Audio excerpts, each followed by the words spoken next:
So, whether you're trying to rank on a specific term in Google or other search engines, most businesses forget one crucial thing, which is on page search engine optimization.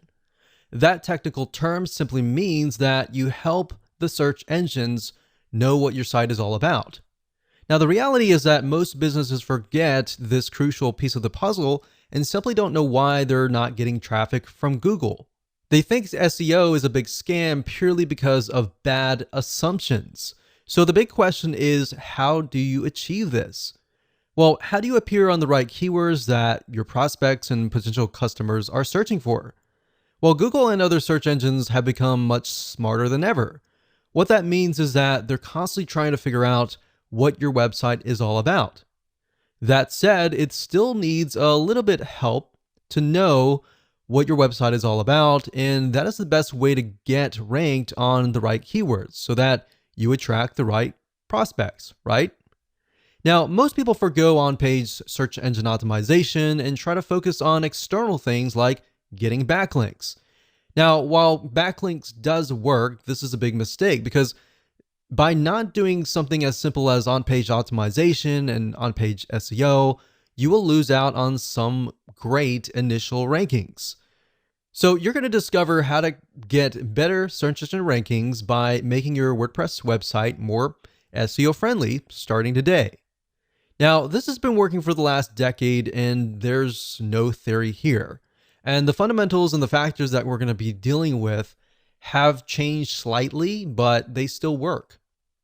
So here's a quick video's overview of what's inside this video course. Video number 1 is the introduction. We'll talk about the mindset that you need to be in before you even get started. We'll talk about the tools you need, and we'll give you a quick overview. Video number 2 is the main focus to make sure that you're on the same page as us. Video number 3, we'll talk about the 5 main important factors. And then we'll dive into the 5 factors in video number 4, which will be the URL structure. Video number 5 will be body text structure. Video number 6 will be image optimization. Video number 7 will be title optimization. Video number 8 will be meta optimization. And then we'll talk about how you can automate this process by using the top 2 WordPress plugins that we have tested. So go ahead and grab this video course today and start making your WordPress site SEO friendly. Hello and congratulations on getting access to this video course on-page SEO for WordPress sites. This is video number 1, and we're going to talk about what's inside this video course. Now, before we do that, and before I give you a quick overview, what I want to do is talk about mindset, because I'm a big believer that if you're in the wrong mindset, then even if you have this video course, even if you try to implement a few things, it's ultimately going to hold you back. And I've seen this time and time again. This specific mindset that I'm about to talk about holds business owners back. And we don't want to see that happen to you. We want to see you succeed as much as possible. Here is the mindset. The mindset is that people make the assumption that every single SEO technique and rule changes rapidly so that what worked 15 years ago doesn't work now. Now, I will say a large majority, yes, it's true that search engine optimization does change rapidly every single month. Now, at the same time, and yes, that is true to a certain extent, but there are basic fundamentals that Google and other search engines look for that still hold true today, that still work today. So let me repeat that. Not everything has changed.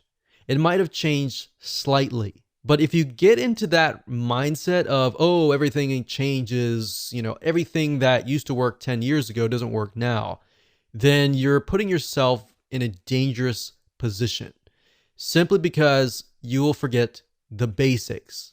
Now, there are a lot of basic fundamental SEO rules, but we're really going to focus on 5 factors, and I'll talk more about that later down the road. So we're going to be focusing on these factors that haven't changed, or if they have changed, they've only changed very, very slightly in the last decade. So make sure that you're not in this mindset. Otherwise, it will prevent you from actually moving forward. So here's a quick overview of what's inside this video course. Of course, this is video number 1, which is the introduction. Video number 2 is going to be the main focus. So we're going to make sure that you have a clear view of what we're going to talk about. Video number 3, we're going to talk about 5 important factors that you definitely should implement in your WordPress site. Video number 4, we're going to talk about the URL structure, such as what should your domain look like, what should the URL look like, and all of that. Video number 5, we're going to talk about body text structure. Video number 6, we're going to talk about image optimization and basically how to make your images more search engine friendly. Video number 7, we're going to talk about title optimization and how long your titles should be. Video number 8, we'll talk about metadata optimization and how that can affect what text and what information will show up on these search engines. And of course, last but not least, this is sort of a bonus, but in video number 9, I'm going to talk about the top 2 WordPress plugins that we highly recommend that you install. So once you understand these 5 important factors and you've actually implemented them yourself, then you can actually automate things. But automating things doesn't really help you in the long run. It's sort of like a shortcut. Without understanding the basics and the fundamentals, you're actually hurting yourself. You're not really going to know why you're ranking. All right. So here's what you're going to need. You're going to need to have a WordPress site. If you don't have a WordPress site, these fundamentals still hold true as well. But most of what I'm going to be showing you is how to implement these 5 factors into your WordPress site.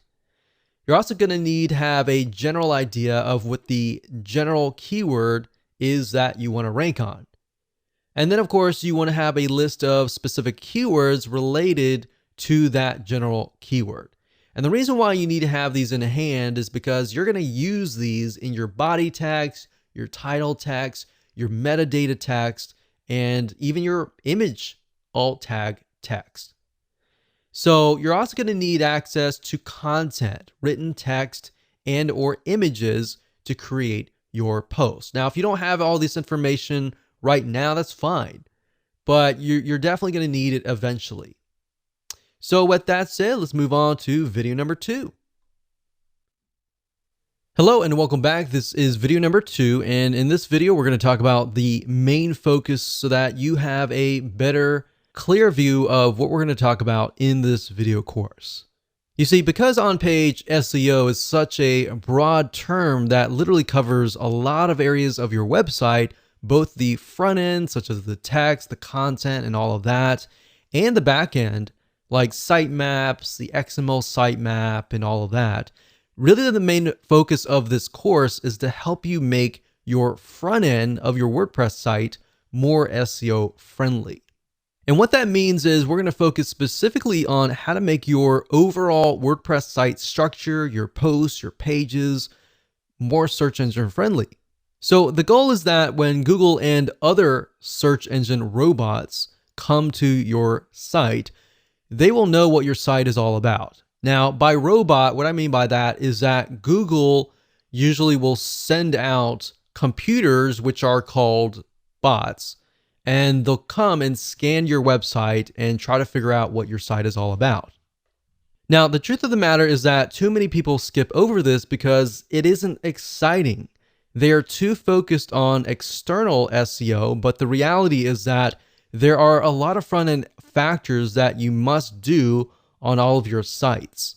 So by skipping out on these fundamental steps and just focusing on things like backlinking, you're really going to miss out on a lot, because when Google comes to your site, if your site is not search engine friendly and you've just got a lot of backlinks, then yes, you do have a lot of votes that your site might be good. But at the same time, it's like, okay, this is a popular site, but what is this site all about? That is the goal of this course. Even though that seems basic, it's very often much of a skipped step. So once you get in the habit of doing the following and implementing these 5 factors, you'll actually be ahead of most of your competitors. So the good news is that most people don't do this. So the fact that most people don't do this and you're doing this, you're going to get ahead of them. Now, to clarify what this isn't, however, we're not going to focus on backlinking or any external marketing strategies, which is what I talked about earlier. So now that you have a clear idea of what we're going to talk about, let's move on to video number 3 and discuss the 5 important factors that all of your posts, your pages, your content, your text, your URL structures, and everything else should contain. Hello and welcome to video number 3, and we're going to talk about the 5 important factors. Now, this is a quick overview of the 5 factors, and then of course the next few videos I'll dive in to every single one of these factors. But before we can really discuss them in depth, you need to have a broader bird's eye view of them. So before we jump into the 5 factors that your WordPress sites should have, or even your non-WordPress sites should have, which they'll definitely work on those too, it's important to know a few things first. So you're going to need to have a general idea of, number 1, the general keyword that you're going to want to rank on, and number 2, a list of specific keywords that branch off of that main keyword. Now don't worry if you don't have that now. I'm going to give you a step-by-step technique that will help you figure that out. Now, another big mistake that many folks make is implementing these without a clear plan of attack. And that's why I'm breaking things down in such a manner. There's a reason for everything. In fact, we've seen this with many websites. There's no clear plan, and the website owner simply creates content in an area with little or no traffic.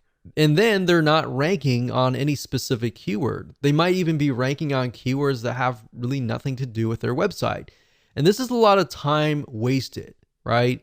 So that's why I'm not jumping straight head first. I'm breaking things down so that it becomes clear, and that way you will succeed. Now, we're not going to focus, like I said, on keyword research, but we do recommend that you check out the suggested keywords. Now, what do I mean by that? Well, Google has what we call suggested keywords. Amazon.com also has a list of suggested keywords. Now, this is what happens, and this is super easy. You can literally find the main keyword and a list of specific keywords within a few seconds. So here's what I want you to do.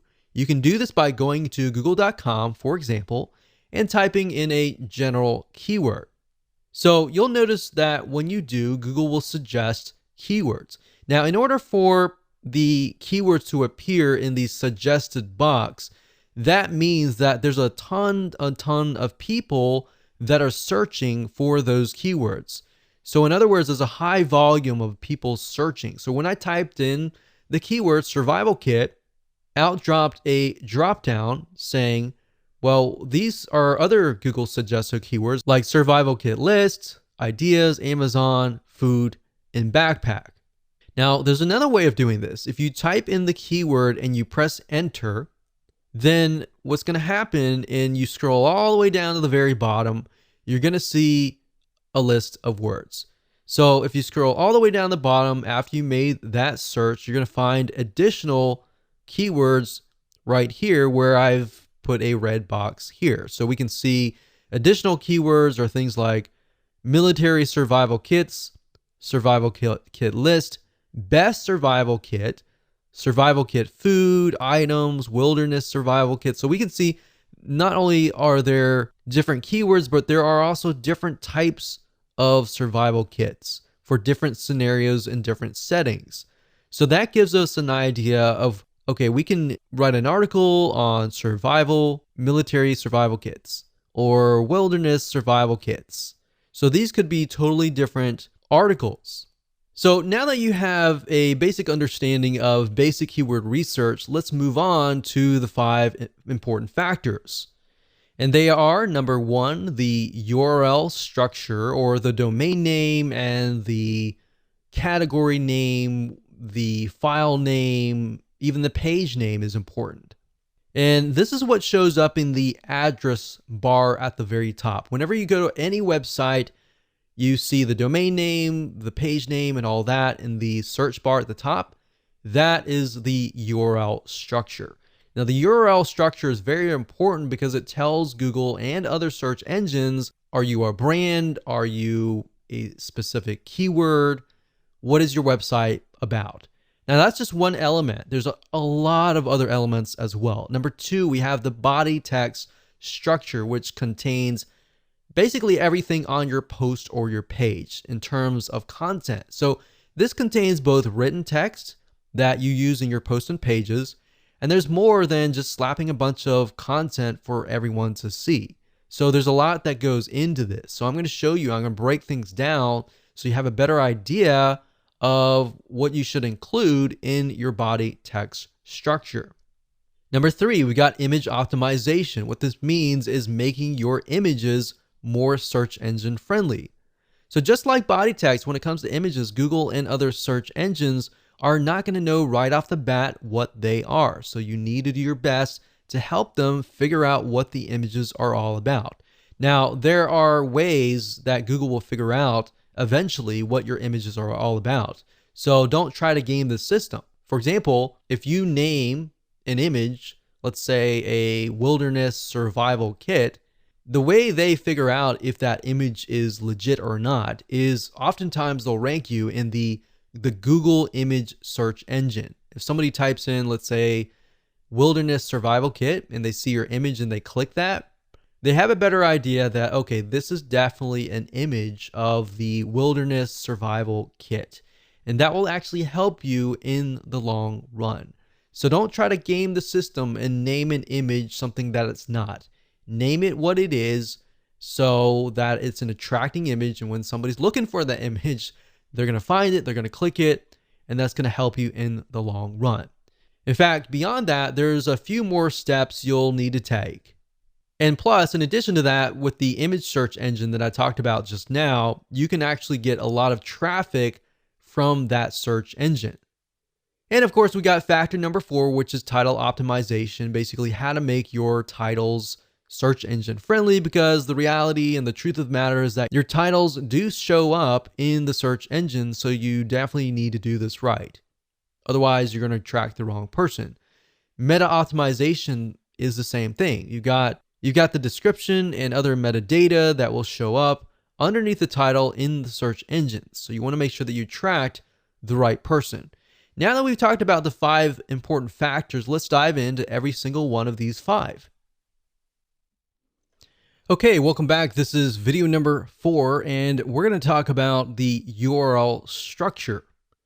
Now, this is something that has changed slightly in the last decade, but it hasn't changed drastically. Now, before we discuss what you should use in terms of a domain name and your URL structure, let's discuss why this is important. You see, when Google and other search engines try to figure out what your website is all about, they look at your website as a whole. They're not just going to look at your URL structure, your domain name, or your categories or your page name. They're going to look at everything as a whole. Plus, in addition to that, they're going to look at how people interact with your content and if that is true. Now, part of that is what appears in the URL. A search engine friendly URL structure can actually go a long way. Not only will it help the search engines figure out what your page is all about, it's also going to help a human visitor understand what the page is what.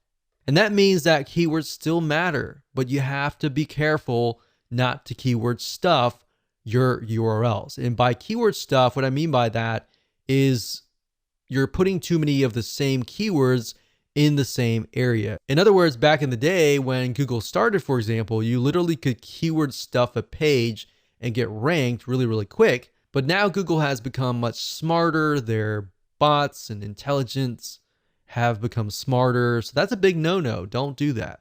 And I'm going to show you in just a minute why, if you use certain domain names, that can have a drastic impact on that.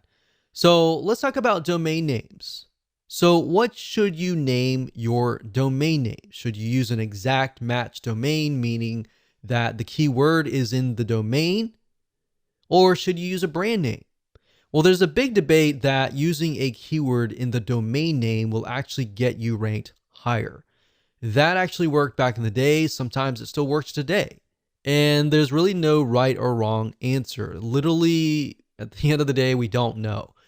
Nobody knows what Google wants. In fact, what we found now is that there's so many exact match domains and so many people that are using keywords in their domain names that it actually might help and it might not. And that's why you need to make sure that you don't look at one element, but you look at the whole website as a whole. So yeah, that was quite popular maybe 5 years ago, something like this, yourkeyword.com. So maybe scubadivingmasks.com if you were trying to rank on scuba diving masks, or best scuba diving masks, or bestsurvivalkit.com. And that used to work and sometimes still does, so we can't really say for sure that if it doesn't or it does. We've noticed that it does, but we really can't say. But if you haven't noticed, Google really likes brands. They love brands. And the reason why they love brands is because brands are here to stay. If you look at a brand, it becomes a culture and it's got a following. And that's why Google loves brands. Something like this, yourbrandname.com. Now, Google is quite smart and has robots that know that people are trying to keyword stuff or game the system in terms of domain names or domains plus the URL structure. Now, we've had success with brand names, so we lean towards that as the long-term view, but then again, exact match keyword domain names work well for some other people as well. So we can't say for sure that if it's not going to work. So at the end of the day, it's really up to you. But what I'm going to show you in just a minute will reveal to you why using a brand name will actually help you, especially in preventing you from creating duplicate or keyword stuffing in the URL structure. So the URL structure looks like this: www.yourdomain.com/category/your-page-name. And that could be anything depending on how you go about naming that. And I'll show you that in WordPress, but we're just talking about the basic fundamentals right now. So let's say, for example, that you're trying to rank on red shoes. The problem with naming your domain name redshoes.com is this. Let's say, for example, that you have a category that is red shoes, blue shoes, yellow shoes, brown shoes. But that one category that's red shoes, and you have a product called Big Red Shoes, it ends up looking like this: www.red-shoes.com/red-shoes/big-red-shoes. So you see what I mean here? You've got red shoes, and red shoes 3 times in a row. That's not a good sign, because what that is keyword stuffing. Now, this isn't good because it looks like you're trying to game the system when in reality you might not be. But let's say, for example, that your brand name is Super Fast Feet. And as silly as that sounds, that's something that just came to my mind, and it'll make more sense. And the product name is Big Shoes.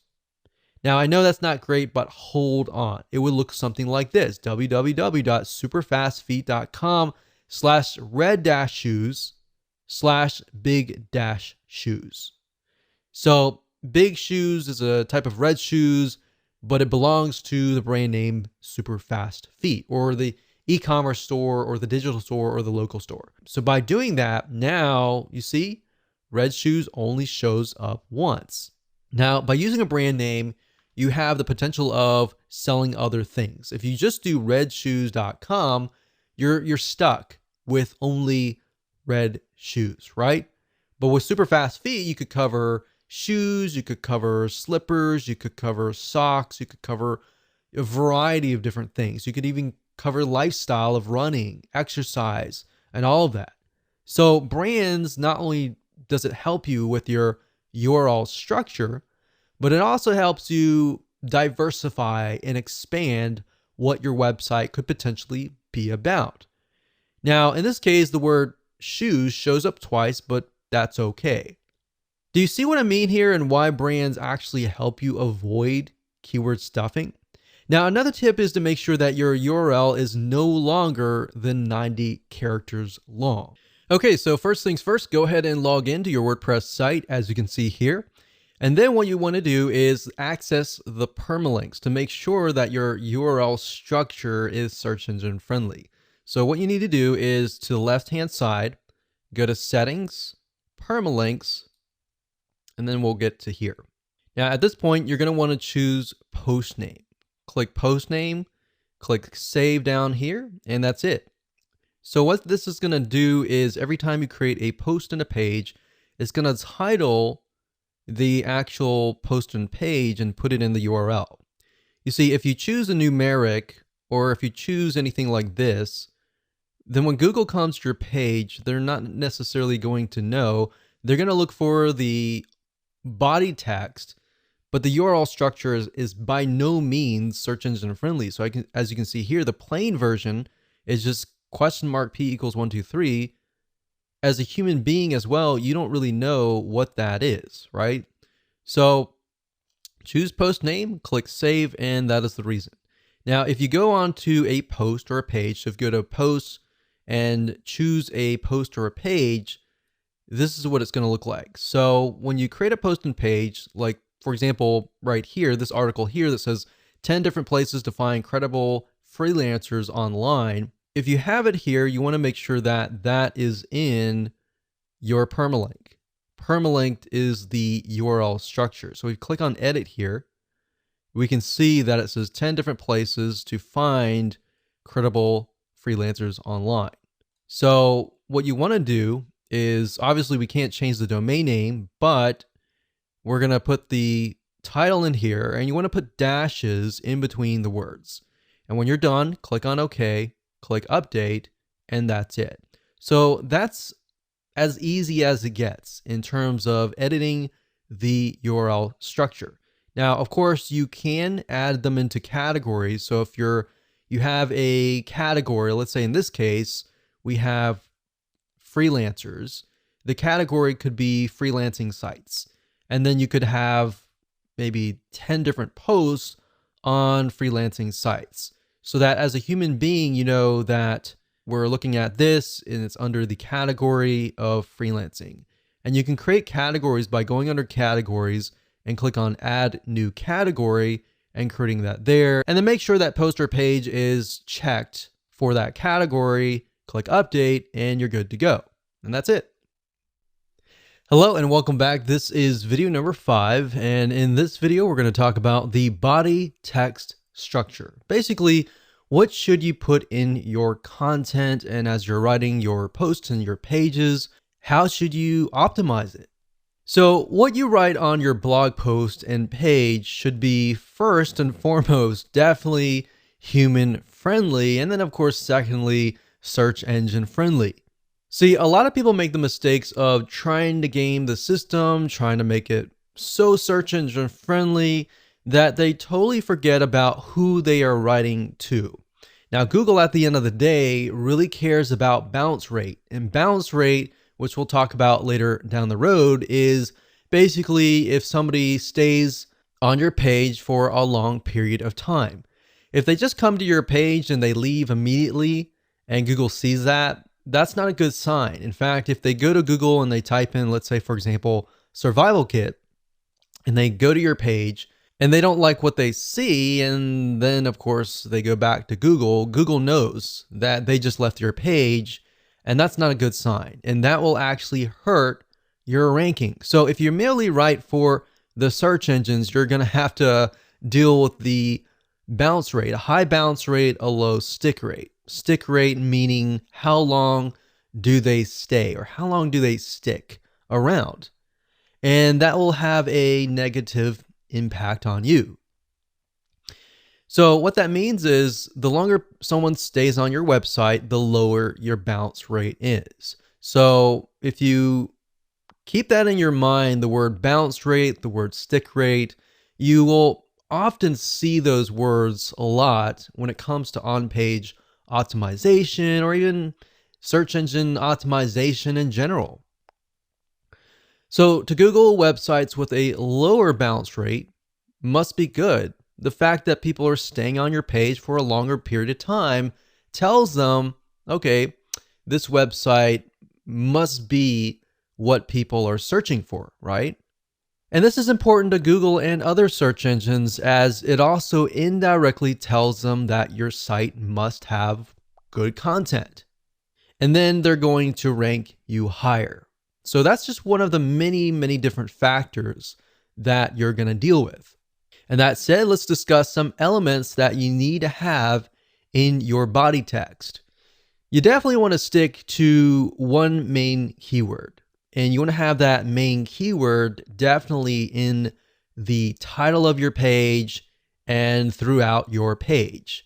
So that keyword should be the same one in the URL structure for that post or your page. Now I'm going to show you in a minute. If we hop on over to WordPress, you can name it the title, and if everything is set up correctly, the permalink or the URL structure should have that keyword, and that keyword should be spread about. Now, you definitely don't want to make it appear too many times, otherwise that will be seen as keyword stuffing. So it should appear, like I said, in the page in headings 1 and 2, which will be in the body text. And I'll give you an example later down the road when we show it to you live in action.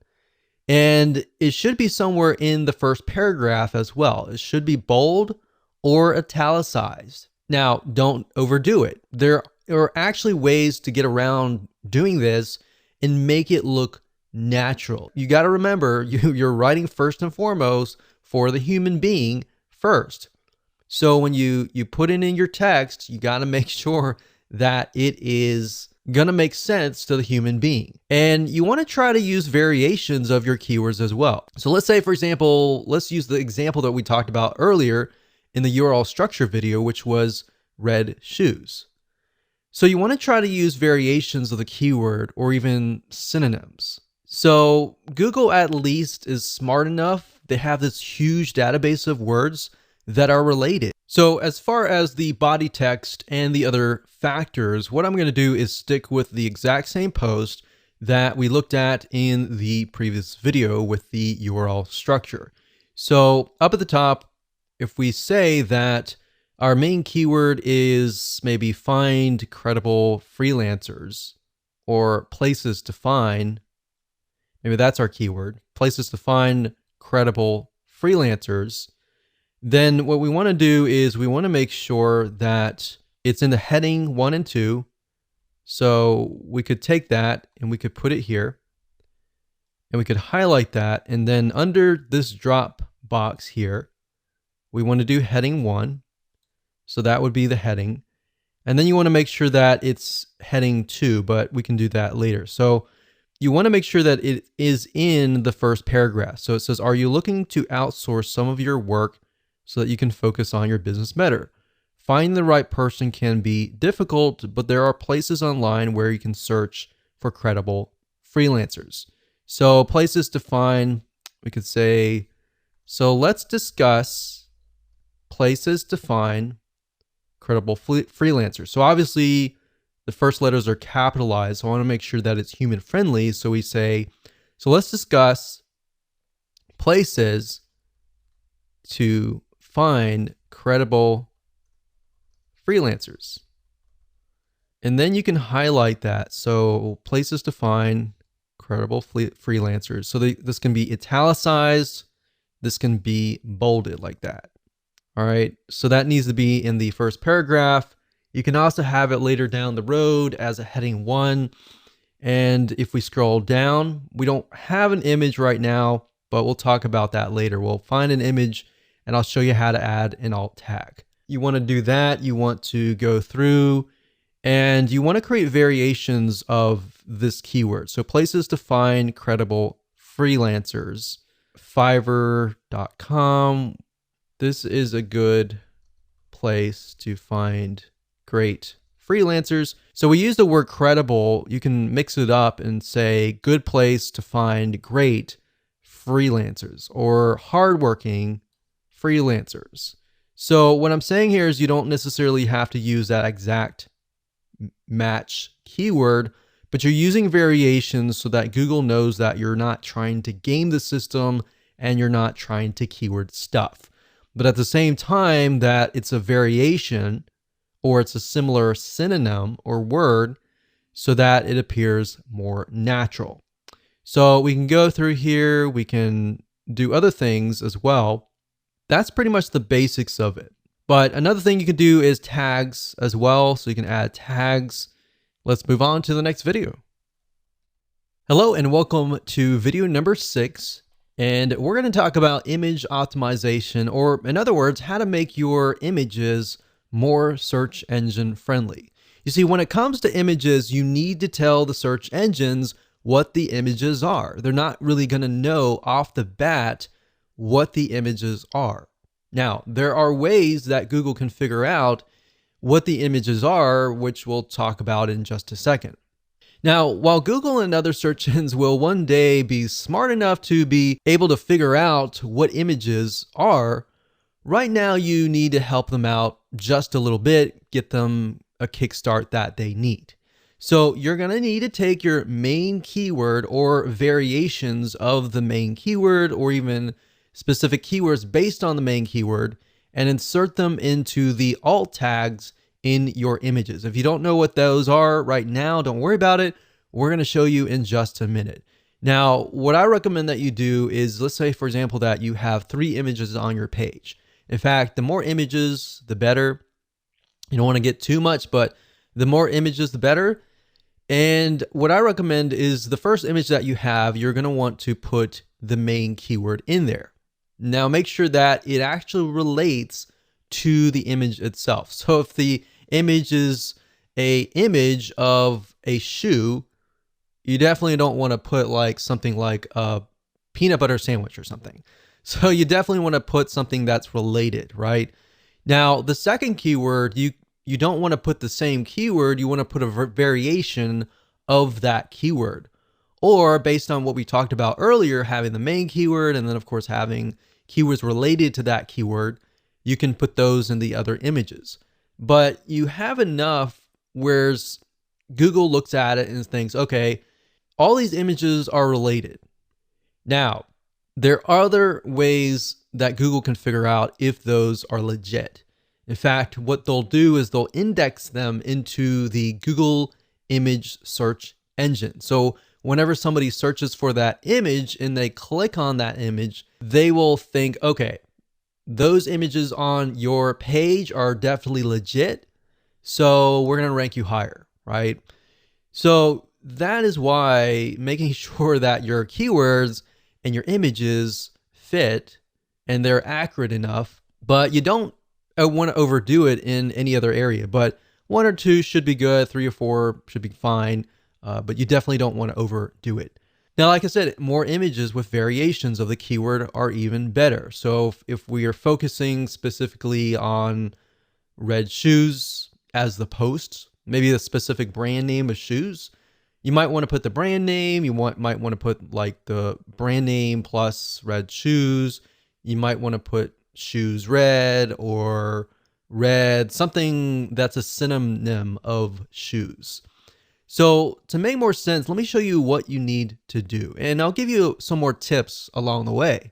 Okay, so adding images and making them search engine friendly is actually very easy to do. But first things first, you'll need to find an image if you don't already have one. So starting where we left off in the previous video, we don't have any images here, but let's just go ahead and add one. So I'm going to add one somewhere in the beginning. So we could add an image, let's say here. Now I want to say we do have an image, like a featured image down here, but what we're talking about are images within the actual body text. So let's go ahead and click on add media here. And these are our existing images right here, but we can also upload a file here as well. So let's try to find something that relates to freelancers. So let's do that here. Let's click that. So right here it says title, caption, alt text, and description. Now, by default, as you can see here, with an image, it shows something like code. It doesn't look natural. It doesn't tell a human being what it is, and it doesn't tell Google what it is.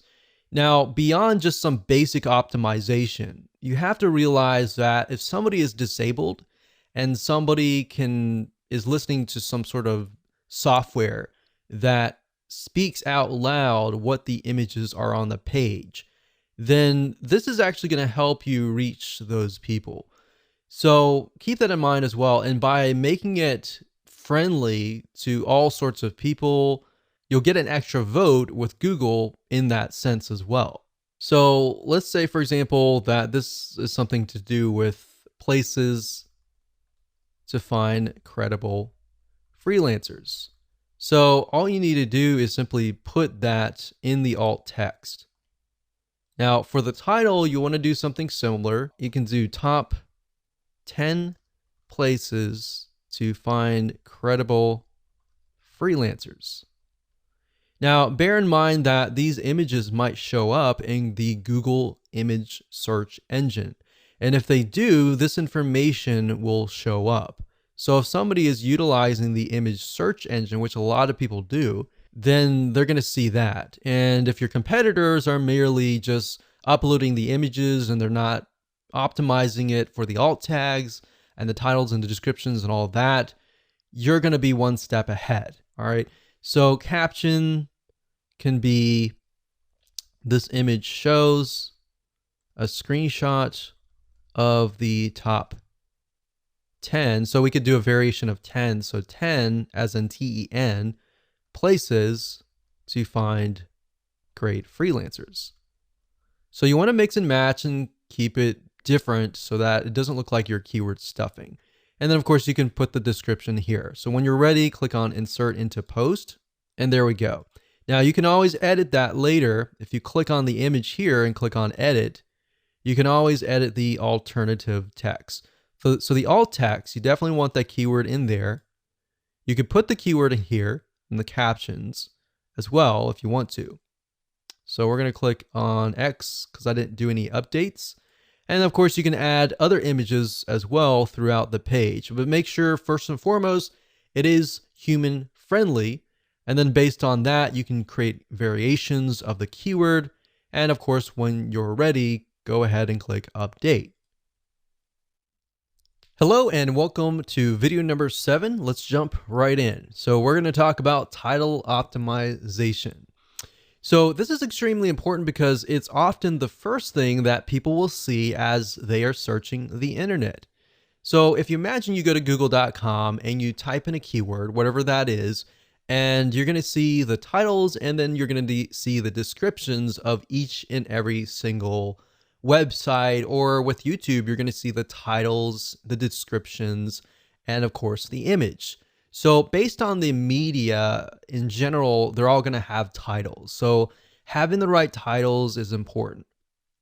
So like I said, this is really extremely important because that's the first thing that they're going to see. And you're going to want to make sure that you're ranking on the keyword that is in the title. And then of course, when they get to the page, you want to make sure that the content fits the title. So you want to be congruent all the way. The more that you're congruent, they're going to get what they typed in. They're going to trust you, and then they're likely to take action if that is the case. So this needs to be set for all of your posts or your pages. And you really need to think clearly and carefully about this, because we have seen in a lot of cases where people just name it, whatever comes to their mind. And what ends up happening is you work so hard to create the content and you attract the wrong person and they come to your post or page and you wonder why nobody is taking action, right? So this is the exact same keyword. And to make it easier for you to be congruent, if you take the keyword that's in your URL structure, that's in your title, make sure that it's in your title somewhere, because that's what your viewers are searching for. Now, sometimes people will put the keyword straight up in the beginning and they'll put the keyword dash whatever. But what I recommend that you do is put the keyword in the title, but you want to make sure that it sounds right. It's got to be human friendly first, and then of course secondary search engine friendly second. Because at the end of the day, and the way Google is moving towards long-term wise is towards engagement, more social engagement, people engagement. That is what is important to them. Because at the end of the day, if you think about it, their goal is for people to search, find what they want. So they want to make sure that they connect you to the right person. And all they really care about is they don't really care about you. They care more about the customer, who is the person who is searching, right?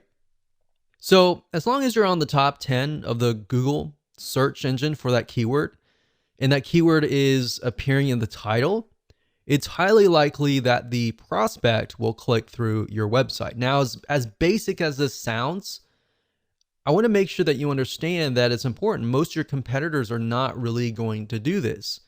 And if they are, they're going to miss something along the way, right? What we've seen over the years is sometimes they'll have the title right, they'll have the URL structure right, but when people go to the content, it just doesn't make sense.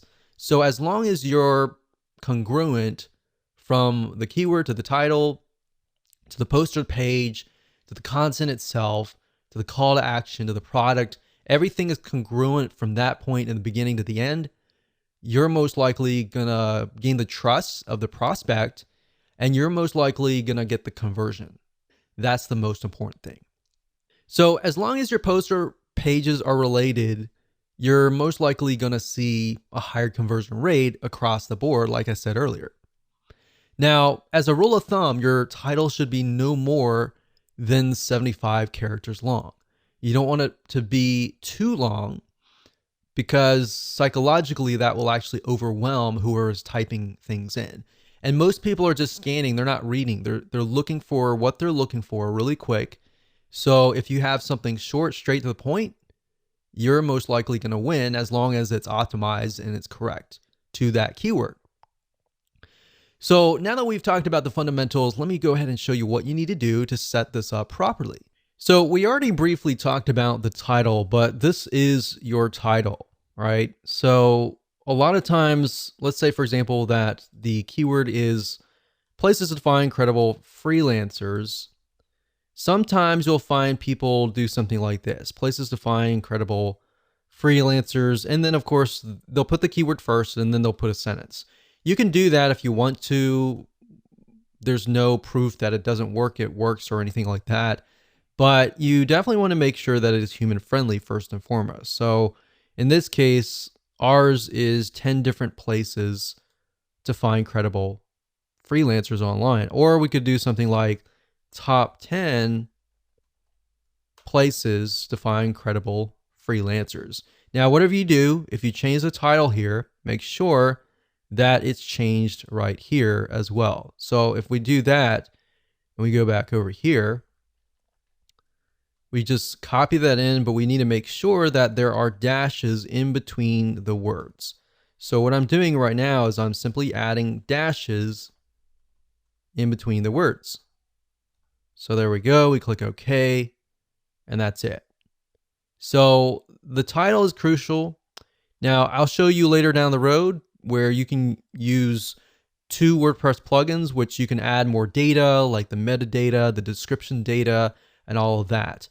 But for now, by default, if you don't have those WordPress plugins, what the search engine will often do is they'll grab the title. So we'll click update and that's it. Okay, so this is video number 8 and we're gonna dive straight in and talk about meta optimization. So this is the description that is gonna show up on the search engines. So just like the title optimization video beforehand, this is what people are gonna see in this search engine when they search the internet for a specific keyword.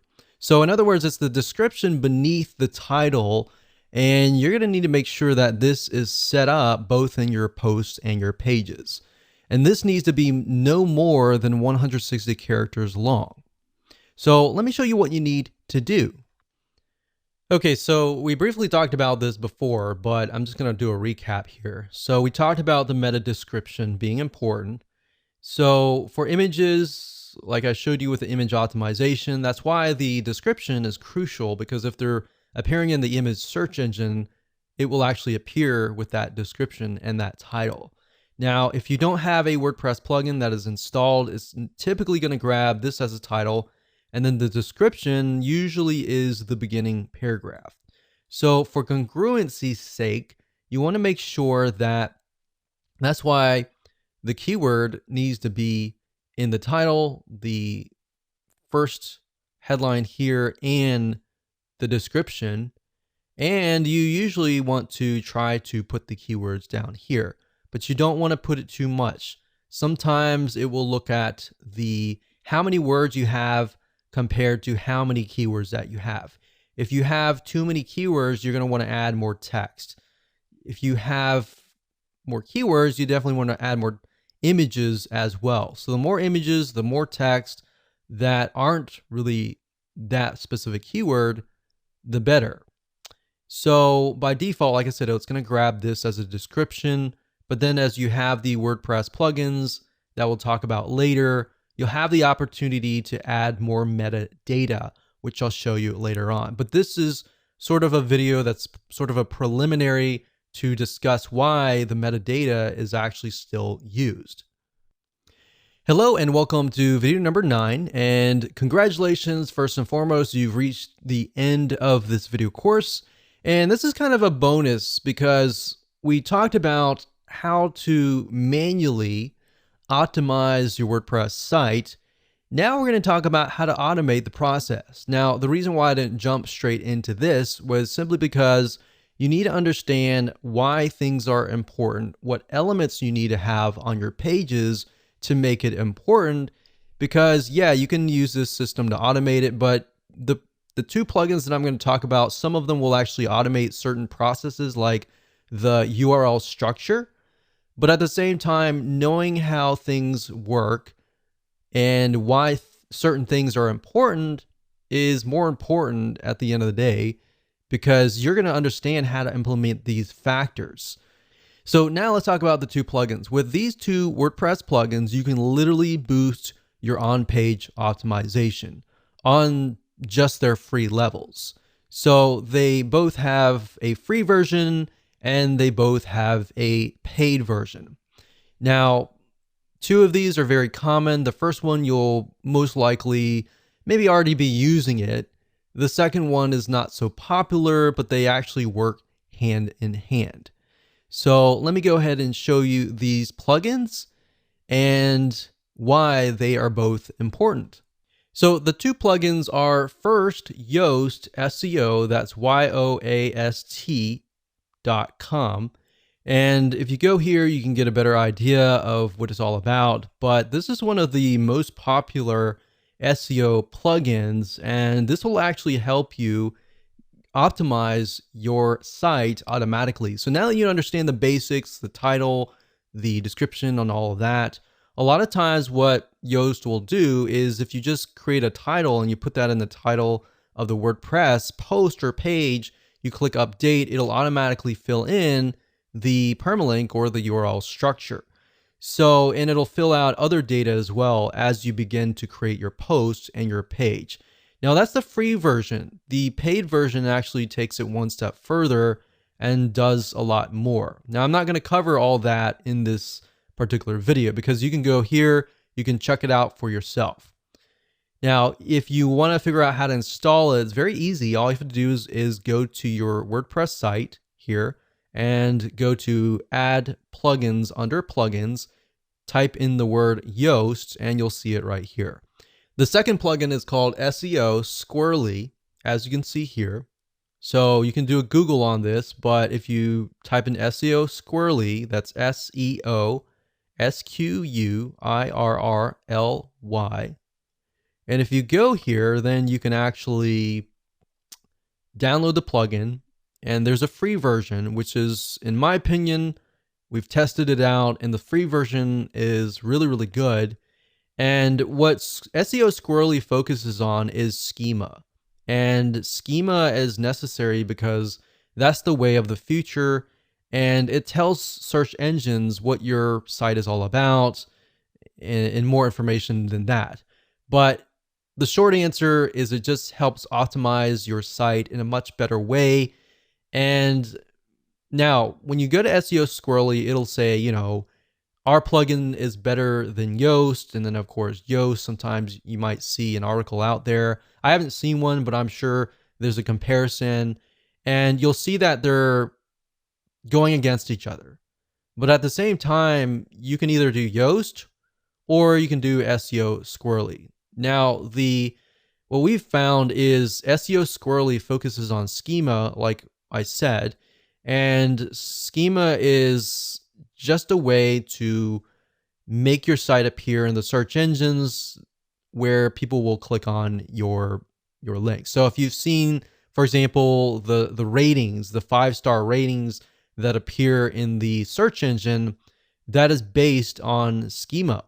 And there's a lot of other different little elements where if you've got on your page like images and videos and all that, SEO Squirrely will automatically optimize those media types on your page.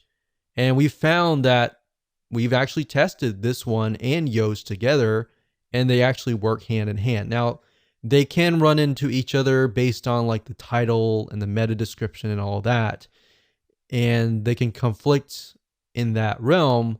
But at the end of the day, you kind of need to just pick and choose which one you want to go with and just go with one.